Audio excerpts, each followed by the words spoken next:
What the heck was that, man? I'm here. What's up, guys? I'm not happy about it, but I'm here. What's up, everybody? Welcome back to the Die Hard MMA podcast. This your special edition broke week episode because your boy is not wearing the baby blues. In fact, the farthest thing from it. I need like we need to come up with something for like the opposite of the baby blues, right? Because I'm coming off of the full on dang reverse sweep night at Noche UFC. What a brutal event for your boy. I felt so good, you guys. This is one of those ones that really stings because I felt so good coming into this card. Like I felt sharp. Like my razor blades were ready to go. I thought I had this card on lockdown and I could not. Well, you know what? Here's the weird thing. We'll get into it. We'll talk about it. The majority of today is going to be the recap episode, right? So we'll talk about it. But I wasn't as wrong as the record would suggest. And I know a lot of you get sick of me hearing, you get sick of hearing me talk about that. But like, just wait till we go over this one. This one was weird. What's up, everybody? Welcome into the show. Grateful Dude, what's up, buddy? I do also hope that I come back from Australia. We'll see what ends up happening. A break week could not be any better timing for me right now. I'm absolutely excited that I've got a little bit of time off right now. Dream, yeah, man, I'm glad. You know, it seems like that's pretty common, right? Like there are some people that did all right. A couple people hit a couple of big dogs, but the majority of us got iced at Noche. So it's not just me. And I thank goodness I can at least recognize that. But I took the hit in the nuts a little bit harder than most people did. I got kicked in the dick harder than Cedric Dumas. What's up, Ethan Hershey? Happy to see you, buddy. Yeah, Monday Night Football.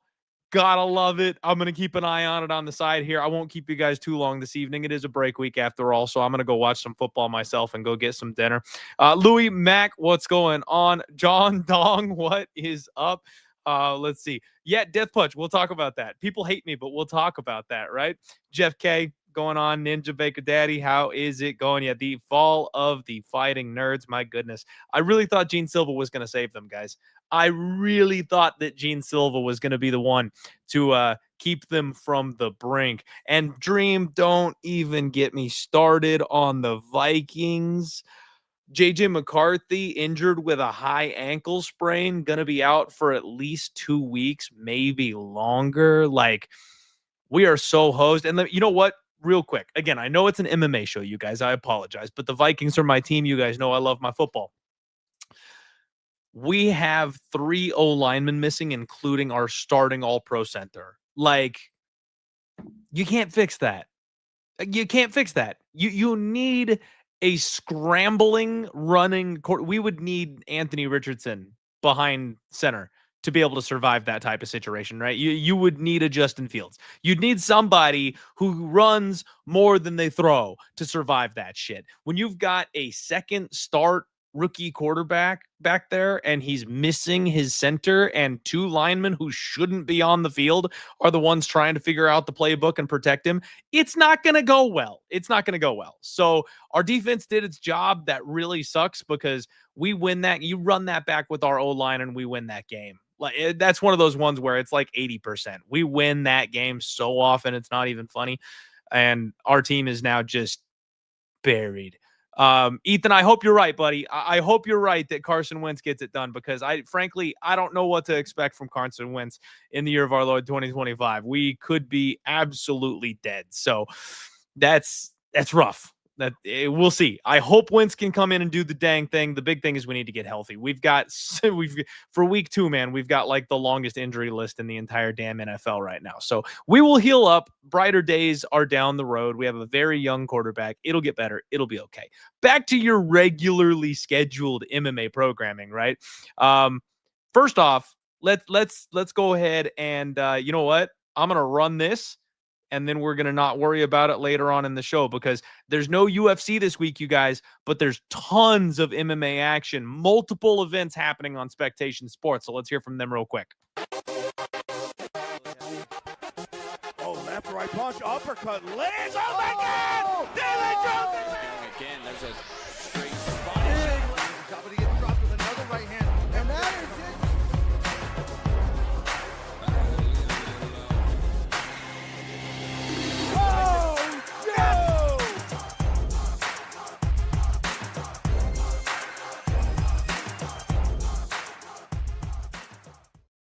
You need to watch some fights this weekend. Spectation Sports got you covered. We've got not one, two events running this week, and we're coming off of Fight Fest, which was a back-to-back Friday, Saturday card combo. You should have seen the finishes. If you guys are not following the Spectation Sports Twitter handle, you're going to get nonstop highlight reel finishes from MMA fighters. Go give them a follow. Tell them Clint sent you. Check that out. Get signed up, 20% off. That way you don't have to go a weekend without some fights. Yeah, man. And then, of course, the sponsor of the show, CloudBet. Make sure you're signing up using promo code DieHardMMA for that $2,500 welcome mat rollout. And, guys, we've only got 2 more weeks for you to get signed up for the PFL Dubai giveaway. Get locked in because somebody is going to go to PFL Champion Series VIP. This is massive. Get signed up with CloudBet. Use the promo code HUGES, HUGES, and every $10 that you bet is going to be an entry into this contest. No limit. The more you play, the more chances you can get. First place, 2 VIP tickets to PFL in Dubai on October 3rd. Access to Paul Hughes at his after party. You also get signed gloves from Paul Hughes and a CloudBet XPFL merch kit. Second place gets 2 tickets to the fight. And then third place will be that swag pack from the PFL and CloudBet. So get signed up, get gambling, get rolling, and let's talk about Noche UFC, you guys. What's going on? How about that? Good to see you here. Good to see you in the house. Thank you very much for hanging out with us. Yeah, so first fight of the night. I was wrong about Rodrigo Cinzinato. Me and Narco talked about that one on Monday. And as you guys, most of you know, there was a little bit of confusion. We said it enough times. I thought it would be okay, but there was a little bit of confusion. We pre-recorded last week's shows like 5 days in advance. We both wanted to watch the Vikings season opener on Monday. So we got together on Thursday before UFC Paris and we recorded that show. So a little bit less prep time than we're used to. So not all the way dug in on these fights, but we had a pretty solid disagreement here. Narco really liked Donchenko. I thought Rodrigo Cinzinato would be the side. I ended up passing on this one, and I'm glad I did because Donchenko looked like a beast. However, this was just kind of the tip of the iceberg for how the night at Noche UFC was going to be because Donchenko looked like he was gassing out. Like if you watch that fight, Donchenko looked like he had really emptied the tank trying to get the finish, and Cinzinato wasn't going anywhere. There ends up being a foul. They pause. Donchenko gets a couple deep breaths and then just ices Rodrigo at the end of the freaking round. So that's one of those like saved by the bell type of moments. That fight could have flipped on its head, I feel like.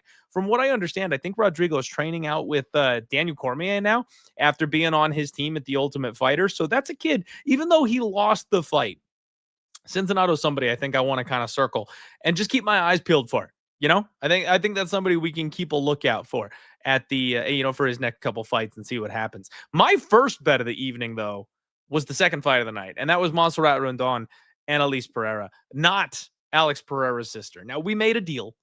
If she came out there and she smoked Rendon, left hook lariat her, we could promote her, right? I would write a letter to Alex and we would get her adopted. She could become Alex Pereira's sister if she performed well enough. That didn't happen.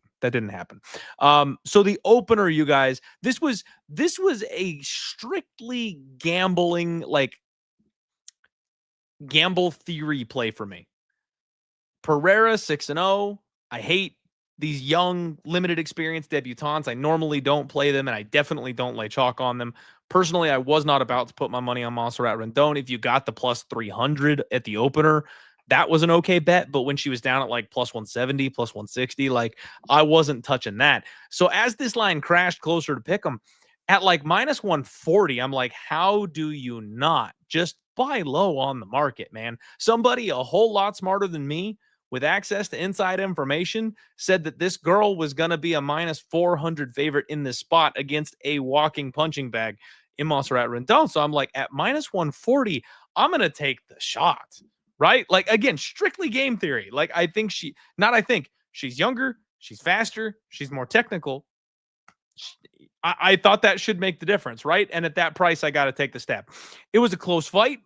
It was 1-1 going into 3, but it was the perfect example of why you can't trust these young debutantes. She was exhausted. She was forced to grapple a little bit, and she wasn't fully prepared for that. Her shots started getting a little wild. She's got some giraffe in her, right? Real lanky, real long, couldn't reload the way she wanted to. She kept missing with the uppercut that she was trying to land. It just wasn't a great look. And then whenever Montserrat connected, there was a serious power difference. You could tell just straight away. There was a big gap in the power between these two women, and she did not like the way that she was getting hit. Duck saying that she's a fraud. I don't know. I mean, at 19 years old, getting your first loss in the UFC and having a 6-1 record, I don't know that I'd call her a fraud, man. So here's my thing. I think you can get that fraud check. You can get called a fraud if you've made it to the UFC and you're 25, 27, like still young, but like established. You know what I mean? Like you should be winning these fights now. And then especially if it's like you've greased your way through 1 or 2 fights, you shouldn't have won those first 1 or 2 fights, but you did. Or like the hype is out of control, that kind of thing. That's where I kind of like the fraud check comes into play for me. So I don't think she's a fraud. She's young. She's incredibly young. We'll find out whether or not she's a fraud. We're only going to know whether or not she's a fraud in 3 years. 19 years old, come on, man. Like Chi Wee Wee's lost his first fight too. You know what I mean? So, or not his first fight. C-Rod. Give her some time. Yeah. Jeff saying send her back to the regionals. 2 to 3 years and forget. Yeah, she's just not ready. Yeah, Duck, you nailed it. She's just not ready. Too much. Way too soon. Sad to say that Montserrat Rendon is too much for anybody, but it's the truth, man. That's why you can't trust these young kids. And that's one that it went to a split decision, and that just set the tone for my entire night. I think you could make an argument Elise Pereira won that fight. It was close. The only clear round in that fight was Montserrat Rendon winning round 2.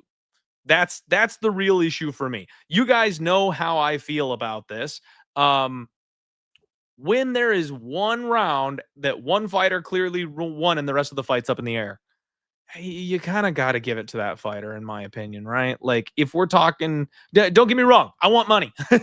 I want the judges to side with me so that I'm right and so that I cash a ticket. That's what I want. That's what I want. But realistically, the only person who made any impact on that fight was Montserrat Rendon in round 2. I thought Pereira won round 1, right? It was close, but I thought that was pretty clear that she won round 1, but it was close. And then round 3 was very back and forth. You could tell Pereira was tired. You could tell Montserrat Rendon wanted it. Not a lot happened. So when it's close like that for those 2 rounds, but it's kind of a toss-up, it's like, damn, man, like Rendon's the only one that stamped anything. You got to kind of lean that way. So that pains me as somebody who wanted to cash a ticket on Pereira, but I can't even hardly argue for myself in this case. You know what I mean? So that's tough. But I could have won that fight. It's a split decision, and I just need one judge to see something a little sideways to go ahead and give me that win. So disappointing. Correa knocking off Alessandro Costa. I did not see that coming. Man, it's a fight that I felt lucky I wasn't more convicted, because I don't trust Alessandro Costa, especially at those big chalky favorite numbers. I knew better than to like parlay him up or anchor him or anything like that. I didn't even have a bet on him, period. But let's be real. I thought he was going to sub this dude, Alden Correa. I did not think that Alden Correa was ready. Um, I wasn't overly impressed by what I saw on his tape. And I don't know if it's just a matchup thing or if it's an overestimating Alessandro Costa thing.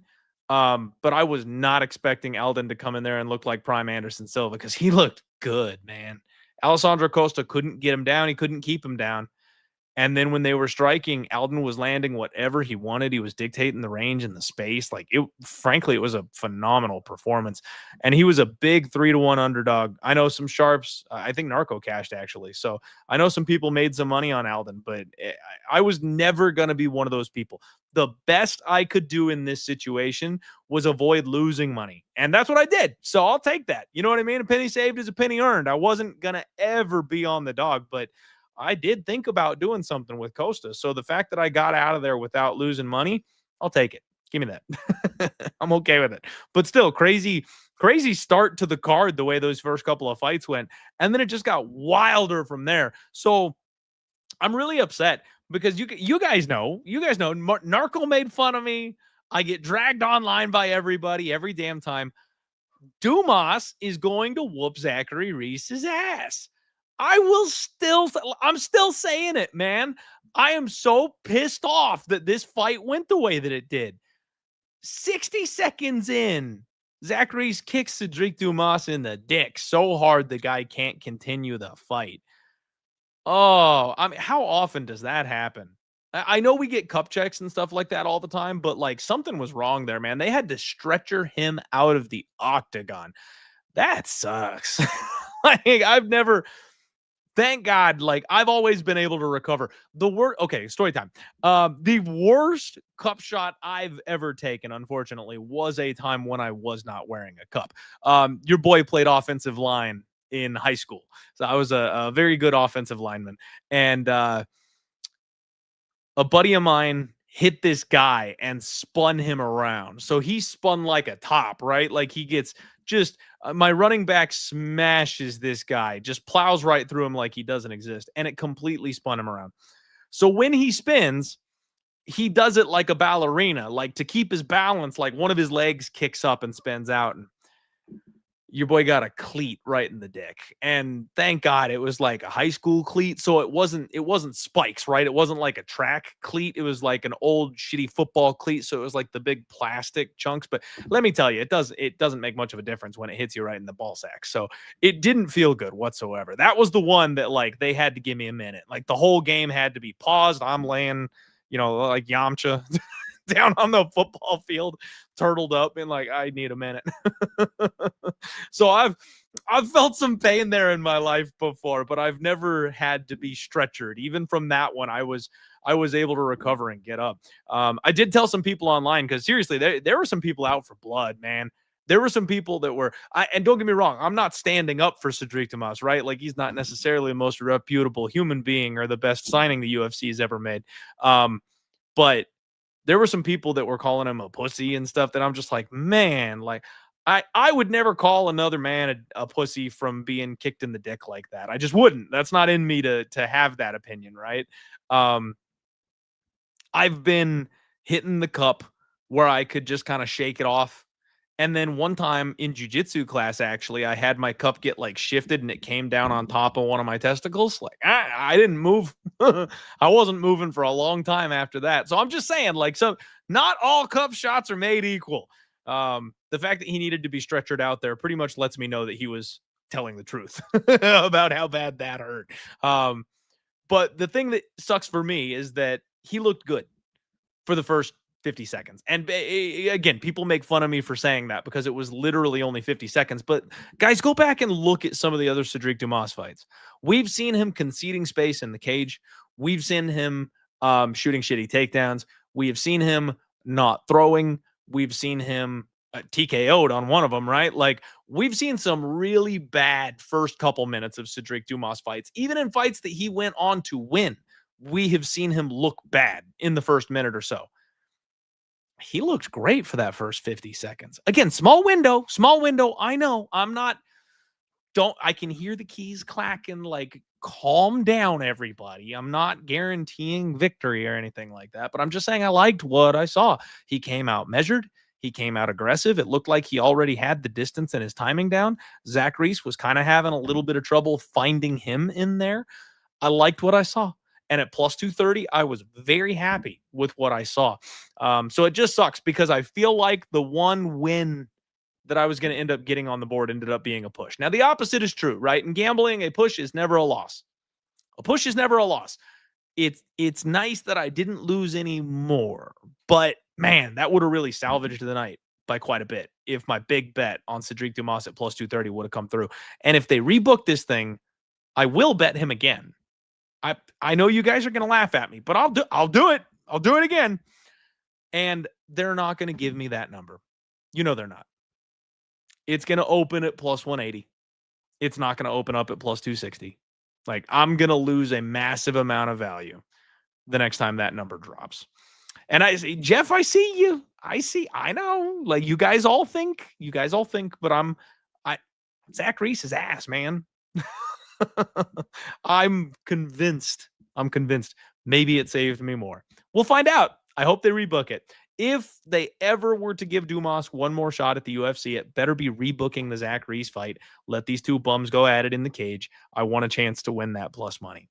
Yeah, he did. And that's not to say that that's the way the fight's going to go, right? Like we can't say that the first 50 seconds projects through the entire fight. I'm more realistic than that. But I do think he looked way more comfortable right out the gate, and I liked everything I saw from him to get started. Aubrey, what's going on? Good to see you. Thank you for being here, our resident alien. Appreciate you. Jaden saying, how long do you think a 5-round rematch between Lopez and Evloev goes? That's a great question. I don't know if it ever happens because I'm not sure Evloev can get to the cage. But man, the rematch for that fight probably still goes the full 25 minutes because Evloev is really good defensively. He's also really tough and really durable. So I actually think their fight probably still does get extended, even though Lopez looks like a different animal at this point. Maybe he finds the finish this time around. It's possible. I'm not stepping in front of Lopez at all. So yeah, that was my big push for the night, unfortunately. Jesus Aguilar and Luis Garuli. Okay, I need one of those like Facebook memes where it's like Mark safe from losing money on Luis Garuli. Like I need to be Mark saved here because saved. Why do I keep saying it like that? Marked safe. That's how you say that. Yeah, I need to be marked safe. I talked all week about Luis Garuli, and everybody all week was talking me into Luis Garuli. And I just kind of sat here, man, and I was like, you know what? Like, I know I'm not doing great this year. And this is where I know that my brain is still like in the right spot here, right? Like I'm still in the right place here. Because I got talked into Luis Garuli against Ode Osborne in his UFC debut. I was not the most sold person on Luis Garuli. A bunch of people were super hyped on him coming into Dana White's Contender Series. I didn't think he looked all that great. He won a split decision to make it to the UFC. I do like any grappler against Ode, so I did go ahead and play him in his debut. But then I kind of sat back and I watched back through some of his stuff, and I'm like, like he doesn't always really dominate, right? And he's a little older. He's not a super young prospect. I'm not hugely impressed by his overall skill set. Like, there's enough red flags that I was like, you know what? I got burned badly by Luis Garuli as a favorite in his first UFC fight. I'm not going back to the well. Not on Noche, right? This is another one where I thought Jesus' only path to victory was going to be a submission. Boys and girls, Jesus Aguilar almost knocked Luis Garuli out. Like, you should not be almost getting knocked out by Jesus Aguilar. Aguilar's got good boxing. Somebody pointed that out to me online like I was insulting him or something. I'm not saying a damn thing about his boxing. He's got hands, but he has no power. That's the thing. There's no pop. There's no pow. He's smooth. He's smooth with it. He'll outbox you, but he's not gonna one hitter quitter crack you. That's just not how he's built. when he's tagging you up for 15 straight minutes and he's got you stumbling around the cage multiple times,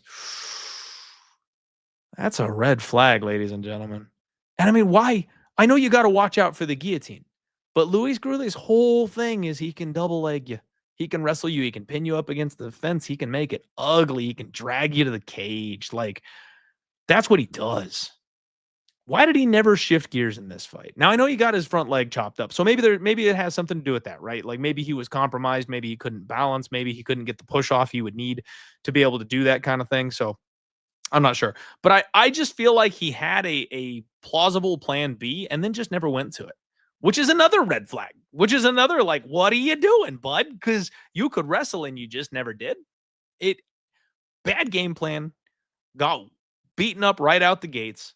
Got outboxed cleanly. Props to anybody who took Aguilar on the money line because I thought he was sub or bust. I thought he was sub or bust, and he won that fight cleanly. I mean, just straight up, didn't need the nuclear option, didn't need to jump guillotine 16 times. He just won. Damn.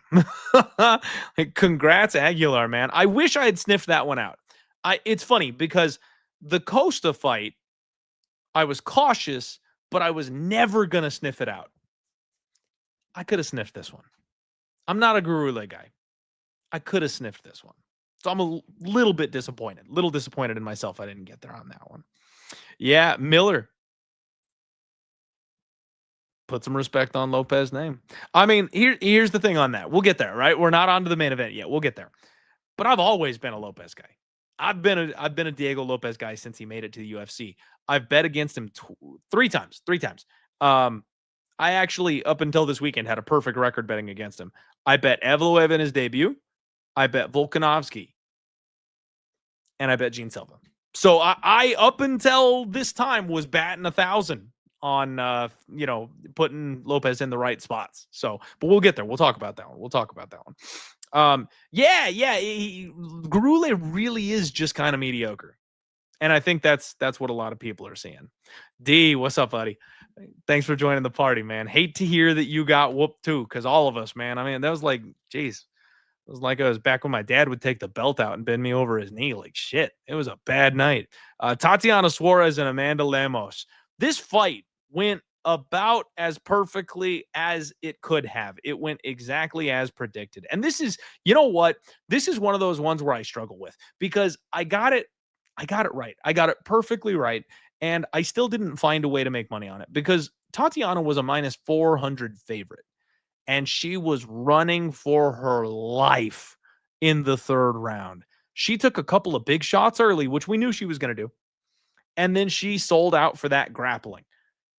And then that cardio popped its ugly head up. Man, Lemos was hunting for blood in the third round. If she could have done just a little bit more, that's the kind of fight where if you can work your way into it in round two, the judges might give you that split because they want that damage, right? Like nobody wants the grinding wrestler. Nobody wants the lay and pray guy. So she could have stolen that fight, but she couldn't get it going in round two enough to get there. It was a clear 29-28 for Tati, but I mean, it was almost a 28-28 draw because Lemos had her fighting for her life at the end of that fight. And that's where, I picked Suarez by decision earlier in the week, but at minus 440, I couldn't do anything with the money line, and I wouldn't want to do anything with the money line the way that third round went. Like, can you imagine having a bundle on minus 400 and then watching her do that in the third round? Like, I'm again glad I got away from it. Glad I wasn't overly invested in Miss Suarez here. Because that was crazy. An Amanda Lemos round 3 was on the table. It was there for the taking. Claudio Puelles and Joaquim Silva. My pain continues. We were striving for maximum pain this week, you guys, because Claudio Puelles had this fight in the bag. I mean, he starts out, looks incredible. We talked about the strength and conditioning. We talked about the shape he was in. He hit takedowns so easily. He was doing whatever he wanted to do to Silva out there. Round 2 comes around, bit of a different story. Bit slower, taking some deep breaths. The oxygen to keep those muscles going seems to be a bit of an issue. Silva starts landing some shots. I mean, it was not great, right?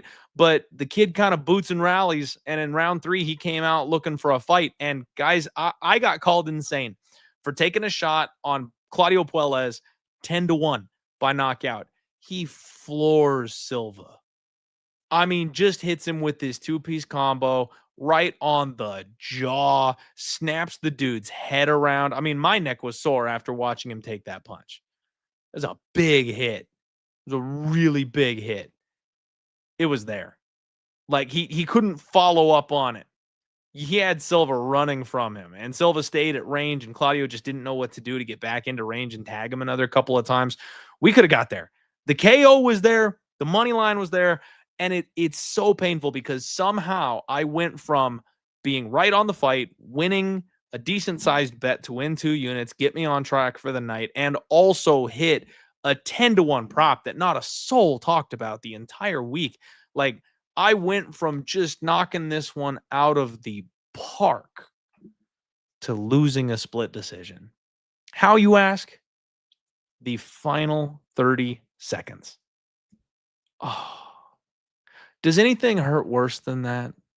I mean, there's no pain that matches losing a bag that you can already feel your hand closing around like that. Claudio won round 3, guys. Claudio won round 3 cleanly. I mean, it was close. It wasn't overly impressive, but he won round 3. And then Silva buckles him. Hits him with a big shot. Claudio just couldn't stay away from him. His legs buckle and he hits the floor. It's like, man. Oh, my heart sank. Like it's one of those ones where like I know maybe the UFC's paid the judges off and those scorecards are pre-filled in and I'll get the split decision. But I shouldn't, you know. So I could have won. I could have gotten paid. Could have got the 29-28. But the judges score it correctly. Same way I scored it. Claudio Silva stole that 3rd round in the final 30 seconds of the fight. Losing my first 2 bets with split decisions going against me that both were right there is just the worst feeling ever. Oh, wow. Didier in the chat. Thank you first and foremost for the $5 dono, my friend. But more than that, congrats. Hit a 36-1 parlay with all the Mexican underdogs and ended plus 19 units. That's beautiful. That's beautiful. I was wondering if anybody did that. You know, you always wonder with those crazy results like that. You always wonder if anybody gets there. It wasn't going to be me. I thought a couple of these dogs could come through. I never thought the sweep was happening. So that's huge, man. Congrats on that. Jose Medina and Dusko Todorovic closed out the preliminary card. And I talked about wanting to take a shot here on Jose Medina. And it was funny because a lot of people in my chat were talking about how they took Jose Medina round 2, round 3. They were talking about taking Jose Medina on the money line. And what if he comes out and starches Dusko right out the gates? And I told everybody, I was like, guys, we got to wait. We got to wait. You got to watch this one because Medina might come out here and just get mauled. He might get whooped. And I need to see that he can hang with a guy on Dusko's level before I put any money on him. I want to believe that the tough as nails punching bag can come out here and do this thing. And I do think that Dusko Todorovic is frankly shot. But this is a levels game. This is a fight where the levels difference is not even close. It's not funny. So I needed to watch round 1. He got killed in round 1. So, bullet dodged, man. That's where I got to tell you guys, for me, that's perfect strategy, right? You know, we might be sad that we didn't get Dusko inside the distance. We might be sad that we didn't lay 4-1 on Dusko. We're not sad that we didn't lay 4-1 on Dusko. I'm never laying 4-1 on Dusko. So, like, you know, you might take the missed opportunities angle there. I'm taking my head's in the right spot from that. I recognize the danger of what could go wrong here with this guy, but we're going to look to capitalize on the upside if it turns out all right. Instead, we stayed good. We stayed protected. We didn't lose any money on that. Beautiful. I'll take it. I'll take it. I'm good. Hell yeah. So passed. Let that one sail on by. Didn't lose any money on a shitty underdog. It's a good time. It's a good time. All right, guys, real quick, I want to go ahead and repeat that this show is brought to you by Cloud Bets. Make sure you are checking out Cloud Bet. Link in the description below. Promo code DieHardMMA when you sign up. And again, you've got 2 weeks, you guys. You've got 2 weeks to win VIP tickets to PFL in Abu Dhabi. So make sure you get signed up and start using promo code Hughes. Every $10 you play will be an entry into that contest giveaway. One of you guys win that thing. One of you guys get out there and win the damn thing for me. Santiago Luna and Quang Lee. This was another fight that was a note-taking excursion for me, right? I didn't know what to do with this one. I wanted to make sure Luna was real. It's funny. It's funny. It's not funny, but it's funny because Luna is just the male version of Pereira for me here in this spot. Really young, really good-looking prospect. Lots of upside, but taking on somebody with UFC experience and kind of a savvier veteran, someone with more experience overall, somebody with a dangerous skill set. I'm not going to get in there on somebody who's 6-1 in that circumstance. Well, the one that I decided to pull the trigger on is the one that lost, and the one that I decided to take notes on is the one that won and is the one who looked like the shiny, polished, diamond in the rough. This kid Luna looked good.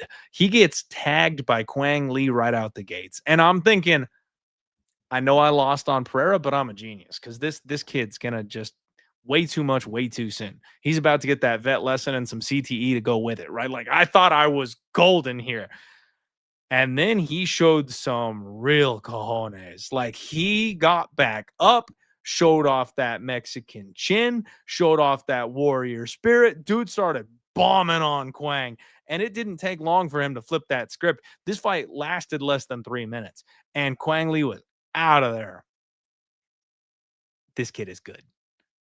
I said that Santiago Luna looked like someone who could be good. He's good. I'm upset that we missed that one. I wanted to be on the Luna side, but I wasn't going to lay chalk on him. So, we said it was a note-taking excursion. We can't feel too bad about it. Missed opportunity, though. That one I will say is a missed opportunity. So is the next fight, actually, because Alexander Hernandez and Diego Ferreira, this is one of those fights where my head, every time I went back to it, I'm like, it's Hernandez. But I always was going, it's Hernandez by decision.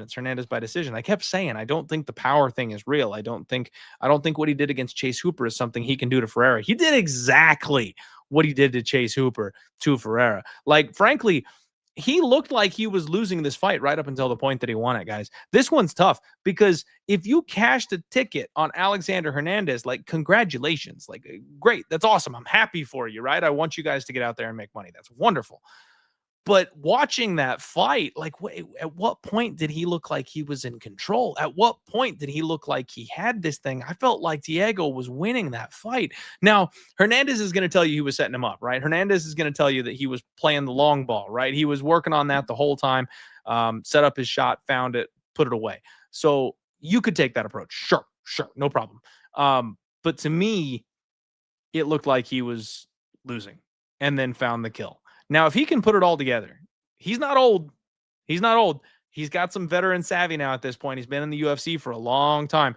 If he can mix the wrestling with his newfound striking and he can go back to some of them power shots that he was bringing, I mean, Alexander Hernandez 2.0 might have a little something moving forward. It is funny, though, because it kind of hit me like a ton of bricks right before this fight kicked off. And I mean, right before this fight kicked off. I think I tweeted it. I was like, do y'all remember the last time Alexander Hernandez fought a Brazilian in Texas? Like that angle completely missed me until right before the fight happened. I was like, oh, we probably should have bet Alexander Hernandez here. Like, because the last time he fought somebody in Texas, he got the robbery split decision heard around the world in front of his hometown crowd. Brazil, not really super popular in Texas, right? And their boy rocking the cowboy hat. He's who's going to get the nod over there. And frankly, one thing that we forgot to talk about, and by we I mean Narco and I and you guys in the chat, like nobody brought it up, nobody made a big deal about it. Texas is one of the most corrupt judging locations that we know about. One of the worst.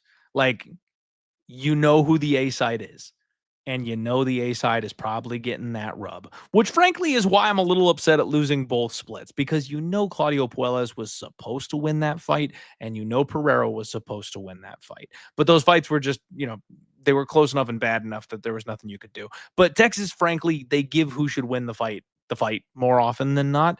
And Alexander Hernandez is living proof of that from his first time hanging around there. So we all could have made a little bit more coin on Alexander Hernandez. That's definitely one that I wish I could have back, because if that Hernandez in Texas thought had crossed my mind a little sooner, we probably would have got there.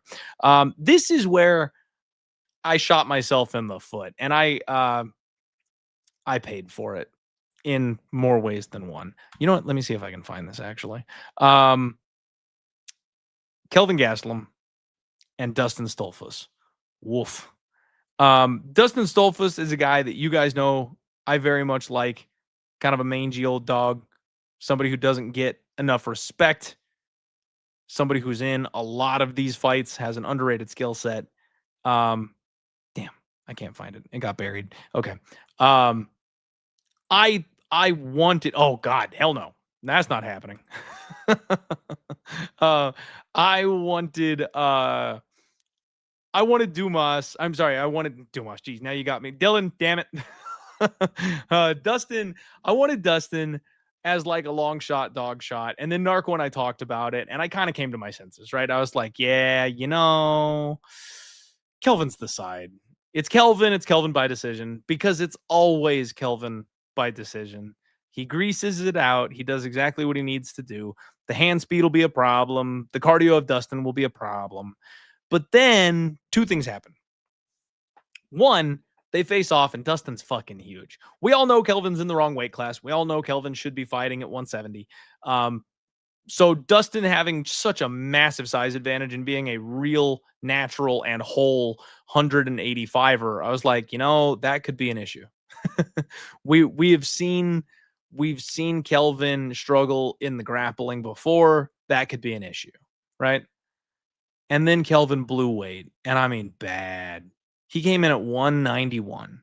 He looked like me rolling off the couch, right? With Nacho Libre gut hanging out. Like he didn't look like he got up for this fight at all. And between those two things, I somehow convinced myself that Kelvin Gastelum was retiring this weekend, guys. I legitimately, and I mean this with my whole chest, I believed that Kelvin Gastelum was taking one final paycheck and was bowing the fuck out. I thought we'd never see him again. I was wrong. He was not retiring. Don't know exactly what happened. But the worst part about this is you guys know I'm a homer here. I love Team Fight Ready, right? Coach Santino, who has been kind enough to join us and come on the podcast. One of my favorite guys to listen to talk about fights. One of my favorite coaches in the game. One of my old favorite underdogs from way back in the day, coming off not the Contender Series, the Tough House back in the day. Like, I've been a fan of Santino forever. He hits me with the, I can't believe you bet on Dustin. Damn it. He did it on Instagram too. I mean, this wasn't like a private DM. He didn't text me. He put it out there for the world to see. Coach was like, I can't believe you picked Dustin. Like, son of a bitch, man. The worst part of all of it is that I had it right on Monday. Me and Narco talked about it. I got out a little over my skis like I do. I got a little excited. And I was like, you know what? You're right. It's Kelvin, and it's Kelvin by decision. Instead of taking an even money Kelvin by decision, we didn't have to parlay him. It was always Kelvin by decision. Didn't even get there. Talked myself into the other side of it. It was a good fight, man. I will say, if you're talking about like long-term process and value betting and stuff, I know some of you guys hate that shit, but I subscribe to that thought process. Dustin was the side. Dustin was definitely the side. He was plus 185. It was 1-1 going into round 3. They had a back and forth round 3. Like, he was landing some shots. The difference was the hand speed. Every single time Kelvin landed anything, Dustin's head was pinging back and he was bleeding all over the place. Like, you could just see the damage was being done by Kelvin. So even though you had some really good shots being landed by Dustin, it wasn't enough. I was praying he would grapple, because in the first round especially, dude, he dominated. Like, he got whatever he wanted. He got on top, he took the back, he got to the neck. I mean, he could have done whatever he wanted. He could have tied Kelvin into a pretzel. If he could have gotten on top of him in round 3, it was over. He didn't go. He tried. I can't say he didn't. He tried. He shot a couple takedowns from way outside. He was tired. That's the one thing with Dustin, is he doesn't have the 3-round cardio he needs. He's got 10-minute cardio, not 15-minute cardio. So he'll give you a hard 2 rounds, but that third round is always going to be a problem. He needs to be up 2 rounds so he can survive that third to get the win. He wasn't going to do that against a guy like Kelvin. And it was terrible because Kelvin looked like a beached whale. When Dustin got on top of him, you could just see him heaving. Like, there were no curls or sit-ups being done in camp this time around. He was not going to get out from under if he got taken down and laid on top of in that third round. That would have been it. So he sold out to get his hips back and defend the takedown, and it worked for him. It worked for him. So I got to tip my cap. That one's frustrating. That one sucks, but it is what it is. It is what it is. I don't hate the shot, frankly. I don't hate the shot. Noel saying, are the people who say you aren't betting your own money just trolls? It's funny how often this comes up. I appreciate you asking in like a real way, because most of the time people are just saying shit and they don't even ask. Like, they're just accusing and stuff like that. So yes, the people who are saying that are just trolls. The people who are saying that know absolutely nothing. And they look at my last couple of years and they're just making a massive assumption, which I can understand, because I have been losing for like 2 straight years. So on some level, I get it, but they are just kind of being dicks. No, I am betting real money, and that's very, very unfortunate, actually, that I'm betting real money, because it's been a rough couple of years. Iceland asking, how am I doing for the year? Oh, I'm buried. Iceland, I am buried. I'll be honest with you. Okay, real moment. I'll be honest with you guys. Look me in the eyes here. I'm scared to do the update. I am terrified to do the update, because I've been the laughing stock of the online gambling scene for the last year, and it hasn't been going well this year, and I'm doing everything I can to salvage 2025, and I keep failing. So the last couple of weeks, if you guys follow me, not just listen to the podcast, but if you follow like my social medias, and you follow me when I update and all that kind of stuff, I have been doing a lot better. I was on like a 3 or 4 event win streak. I had one bad event in the middle, but I had like 2 or 3 that I was putting together before that. Being more selective with my plays rather than spraying the board has really been working out and paying off. The problem is I'm winning 2 to 4 units, right? Have a 3-up unit night, have a 1-up unit night. Like, it's small wins. Much better than large losses, right? But it's small going. I'm climbing one step at a time. Every time I lose, it's like Noche. So the last big loss I had was because I made Kevin Holland the anchor. That was a massive L. This one was a massive L because I got reverse swept. Some of the unluckiest things I've ever had happen to me on Noche. And we're not even done yet. But that's how it goes for me right now, right? When I win, it's a small win. When I lose, it's huge. So yeah, no, I'm buried. I'm upside down. 2025 has not been a good year. It's on track to being as bad as 2024 was. And 2024 was the worst year of my life. So really rough for your boy. I know I'm down. Just haven't done the update because I was hoping I could change strategies and claw back a little bit. And then by the time I posted the update, it wouldn't look as bad. But after losing the anchor on Holland and then this past week at Noche, there's no saving me. There's no saving me. You can't throw me a lifeline. I don't care how hot the lifeguard is. I'm drowning. Oh, my Lord. It's rough. It's rough for your boy. Got a couple of fights left to go ahead and wrap this thing up, man. The next one is the one that just the icing on the cake of my night, man. So my big play, the first play I made coming into the week was Jared Gordon parlayed with Gene Silva. Loved it. Loved it. And even in hindsight, still love it. That's one of those ones where you might call me stupid because both legs lost, but I would probably make both bets again. And let me explain. I knew I was dead on this one because Jared Gordon comes out with a knee brace on. Guys, I don't know what to tell you. When fighters come out with knee braces, it's a wrap. It's just over. They're never winning if they've got knee braces on because MMA is the hardest sport in the world on fighters' bodies. You can't be hurt. You can't be hurt. You can't play it half-assed. If you're 10% slower, the guy across from the cage from you will flying knee you in the face. That's how it goes. Massive consequences for coming in. If you can't shuck a takedown, you're dead. If you can't move to avoid power shots, you're dead. If you can't use your footwork to set up your own strikes, you're dead. If your knee was hurt and you can't do cardio, you're dead. So like it's one of those things where if something's wrong like that, especially on the lower body, or if you haven't been able to do things the way that you need to prepare properly, you're in trouble. Now in this case, it's even worse. Somehow it's even worse. So Jared Gordon didn't just get old overnight. Jared Gordon didn't just shit the bed, right? Yes, he came out on a knee brace, but that didn't affect his camp or anything either. But he got hit by a car. No, I'm not kidding. They ran his foot over the day of the fight. Now, Gordon is a tough SOB, and I got nothing but respect and props for the man. He said, I'm not calling out. I'm going to get in there and fight. Guys, that's stupid. That's stupid. The UFC is settling multi-billion-dollar lawsuits for treating fighters incorrectly. Don't go out there and get yourself knocked out and get some extra brain damage because you want to be a company guy and fight on a broken foot when you got run over by a car.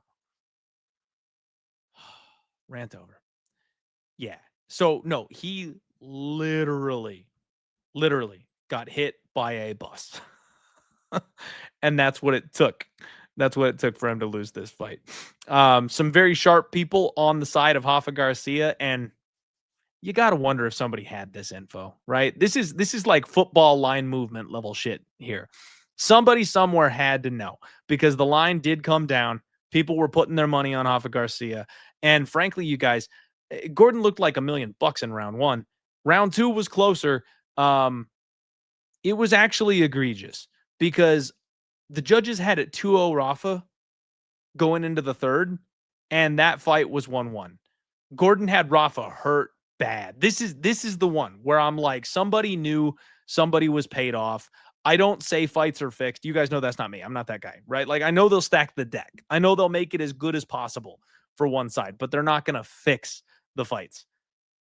I think these judges were paid off on this one because round two can never be scored for Rafa Garcia. Go back and watch that fight. If we're doing damage, if we're doing strike count, anything, Rafa was stumbling all over the cage every time Jared touched him. His boxing looked so good. I was like, okay, a little bit of a slow start. Rafa probably gets round one, but round two was all Gordon. And if we know Gordon, he is just stepping on the gas from here. We know he's winning round three. Nobody out cardios Jared Gordon. And obviously, Rafa's not going to outstrike Jared Gordon. So I knew my 29-28 was coming right down the pipe for me. Turns out that could never exist because all three judges gave round two to Rafa Garcia, which is just, there's no excuse for it. Frankly, I'm disappointed. I'm going to write a letter. Rafa ices Jared in the third. Jared's chin, after all these years of me finally giving him the credit where it's due and saying he's not durable, comes to call. But the real criminal here is whoever hit Jared Gordon with his damn car. And Jared's manager for letting him get in the cage. Bilal, my guy, you guys know I love Bilal. Bilal Muhammad tweets immediately afterward, what happens? I'm like, Bilal, the fuck? You couldn't warn us before, like, I know he's looking out for his man. I know he wants Gordon to get paid. So, like, you got to get in the cage. The commission would never let the fight go on if that news broke. So I know he's looking out for his boy. But, like, the fuck, man. Like, as soon as he gets knocked out, Bilal's like, oh, by the way, you got hit by a car. Like, what the gif of the guy? I need a bunch of papers that I can just throw around all over here. I'm so fucking pissed. I'm so pissed. It made me so mad. So Gordon should have won the fight, period. Wasn't going to. Got knocked out. Got hit by a car. Fuck. Like, that's my night, guys. That's my night. So we literally have 2 split decisions that I've lost. One of them that came down to the literal final punch of the fight. And then my best play of the night, the man gets run over by a car. And I took a big shot on an underdog who was 1-1 going into round 3, which is exactly where you want to be. So everything I did was right there this week. Right there. Like, was I wrong? No. Gordon was the better wrestler. Gordon had the better cardio. Gordon had the better boxing. Gordon had more power. I know you like Rafa got the knockout, but I don't think that was all him. I think the knee had a lot to do with that, but he was getting rocked all over the freaking Rafa's got the better chin, right? Like, I'll say that, but like, I nailed this breakdown and somehow I still lost it. David Martinez and Rob Font. This is another one that I wanted to watch, but I also got pretty close, right? Like, I talked about how David Martinez could win this fight on sheer power. I talked about his movement. I talked about his footwork. Rob Font maybe struggling with that movement and footwork.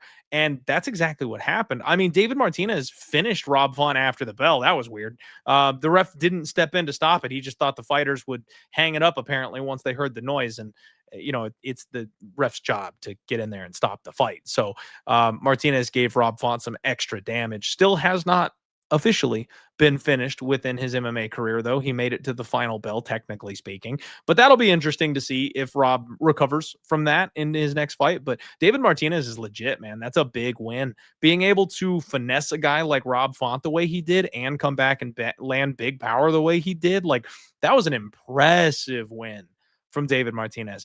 Another one that, like, I wish I had gotten to. I do wish I had gotten to it. I talked about it. I talked about wanting to fade Rob Font. I talked about the big step up for the Noche card. Like, this was the Mexican who I probably could have taken a shot on. Even money, though, and I chickened out. I just watched, but it was a hell of a fight. So I like it. I like David Martinez. I like David Martinez a lot. Yeah, Dylan said, told you the last nerd was going down. Hey, let's talk about it. Let's talk about it. Man, Diego Lopez and Gene Silva.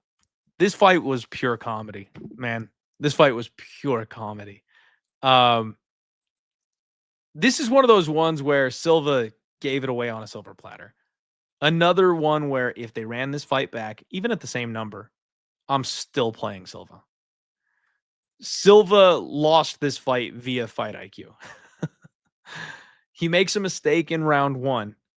Diego's sharp enough to capitalize on it, right? But it was nothing Diego did. Diego didn't blast double leg him to get him down. Diego didn't climb on his back to get dominant position. Like, Gene fucked up. Diego Lopez turns it into an opportunity, gets on top of him, mounts him. Very clear that there's a grappling advantage here for Diego Lopez, by the way. Like, once they hit the ground and they started scrambling, it's like, oh, big Edge Lopez. Big Edge Lopez. Like, I knew he'd be the better grappler, but way more than I expected, apparently. Levels. Silva couldn't get out from under him. Silva took a beating in that first round. Elbows all over the place. I don't know how he survived like 4 minutes underneath Diego Lopez. Props to the ref. You know what? We always shit on the refs and the judges. We never give them credit. Props to the ref. Silva was in there. He was not taking life-altering damage. He was not going unconscious. Like, he was still scrambling. He was trying to move out of the position. I mean, if there are no rounds and this is just old school UFC with no time limit, Lopez beats him until the ref decides to stop the fight. He never escapes that position. So good thing there's rounds, right? But he made it to the bell and we get to start round 2. Well, Silva was my favorite spot on the entire card this week, guys. My favorite spot on the entire card this week. After losing the parlay with Gordon, I'm like, I got to see what's what here. Even money after round 1. And I'm like, oh, we're starting on the feet again. And the fact that Lopez is not getting takedowns on this man. Yes, please. I couldn't go like, I'm not irresponsible enough to like reload the account and go 8 units hard or something like that to try to get myself to break even on this kind of a spot. But I was like, I gotta at least get something back. It was a little bit of a chase, but not the worst thing I've ever done in my life, right? Even money on Gene Silva. Yes, please. So I put 3 units on Gene Silva live. And I'm thinking at plus money, I love this. I love this. He goes out there and he starts beating Diego's ass in round 2, you guys. And I mean, like he stole something. It was awesome. He hit everything he wanted to. The timing was there. Remember, I told you guys about like the counters and the lack of head movement from Diego Lopez?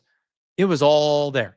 I looked like $1,000,000 on the breakdown for this one. It was perfect. As long as he doesn't do something stupid and get taken down again, we're on easy street. We're going to cash this ticket. I look back at the live line, minus 300. Like, I got the plus 100 after the danger passed. I'm in on my guy. The live line is skyrocketing because the bookies see the direction this is going. He's going to be the first person to KO Diego Lopez in the UFC. And then he just gets stuck in demon mode. Can't stop. Recklessly charging forward.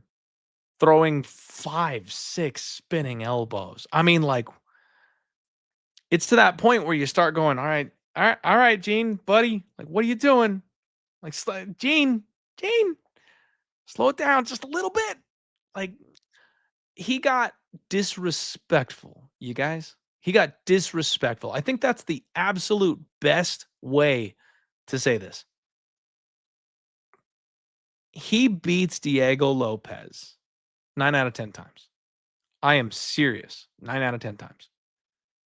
But when you are in a cage fight, if you don't respect what your opponent could potentially do to you, you're setting yourself up for pain. And that's exactly what happened here. Diego found the timing. He took a big shot, and it was something Gene didn't see coming. And no matter how durable a guy is, if they call it the button for a reason, if you get hit on the button, you go down. It's human nature. Nobody is entirely immune, right? There's some people who you can hit over the head with a 2x4. I think Gene Silva is one of those people. But if you hit him right on the temple, the brain shuts off. The body protects itself, man. It's like, it's a thing that it does. And Diego Lopez landed the perfect spinning elbow, catching Gene Silva coming in wild because he wouldn't stop coming in wild. Made him pay for it. Made me pay for it. Thanks for that. Thanks for that, Gene Silva. Thanks, buddy. I appreciate it. And that's just icing on the cake. My minus 12 unit night went to a minus 15 unit night right on the spot. It would have been nice to get it under double digits with the Gene Silva win and at least have it be okay. And see, Miller, I'm sorry. I have to correct you here. No, he's not. Like, what? No. It took a Hail Mary spinning elbow to the temple to win the fight. He's the better grappler. He is absolutely far and away the better grappler. If there are no strikes allowed, Diego Lopez will tie Gene Silva into a pretzel. Gene Silva is the better fighter. The takedown defense, the physical strength, the striking, obviously. Like, it's all there. He's absolutely the better fighter. And if they ran it back, I'd be more than happy to bet that again. It's just crazy. Oh, Jeff, did he get up at the end of the round? I thought he got saved by the bell. That's my bad. I'll need to go back and rewatch it. And I know there's got to be at least like 6 people watching this that have already typed that. Delete your damn No, I'm kidding. Don't delete it. That's good. That's good interaction. The algorithm likes that. Keep it coming. I'll need to go rewatch that. I'm sorry. I was inconsolable watching this live. So if I thought he got stood up at the end of the round, so that's my mistake. Apologies. But yeah, man, that's UFC Noche, guys. That's the UFC Noche recap, and this is the broke week for your boy. I'm gonna have to go get a 4th job waiting tables so that I can gamble next week. No, I'm kidding. But I really appreciate you guys being here. This was fun. I'm glad I got to kind of chat through it with you here. It was a fun card to watch. One of those ones where like, damn man, if I wish I could have broken even, right? Like not even big win, but like I wish I could have broken even, because then I could have just enjoyed how chaotic and awesome this card was from a viewing perspective. Unfortunately, it's a lot harder to enjoy these fights when you're getting tanked the way that I was. Claudio Puelles by KO would have fed me for the night. That would have made just such a massive difference, right? Would have been a 4-unit swing on the money line. Would have picked up 2.5 units on the prop. Like I would have been in business if I could have at least just gotten that one. Damn you, Claudio Puelles. Never trusting him ever again. Never again. Never again. All right, guys. Hey, be good this week. The alternate shows, obviously, this week, not happening. There's no UFC to talk about. Maybe I'll put something together for you later in the week if I have time.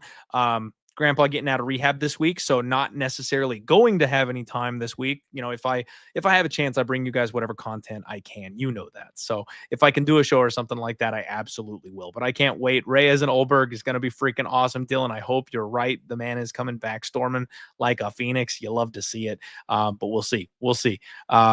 Be good out there, you guys. Things are great. I feel like I've been saying this all year. It is 9 months into 2025, and I seriously feel like I've signed off a show saying this more times than I ever have before. It is bat shit crazy out there right now. People are insane. Please do your very best not to get caught up into it. Okay. I know everyone is caught up into it to some extent. Doesn't matter what side you're on. Take a deep breath. Take a deep breath. That's what we've got to do right now, because it could get real ugly real fast for a lot of people. We need to forcibly bring the temperature down. So please be safe out there. Be safe, everybody. Okay. Good luck if you're gambling on Dana White's Contender Series. And of course, we will be back next week on Monday. Spectation Sports has not one but 2 epic cards coming up this weekend. If you need some MMA, get signed up. SpectationSports.com. The link is in the description below, and promo code DieHard will save you 20% off when you sign up. So that way you've got something to watch on Saturday, guys, other than college football, if that's your tea. But more MMA, the better, right? Who's with me? Appreciate you guys. Love each and every one of you. Be good. Let's roll.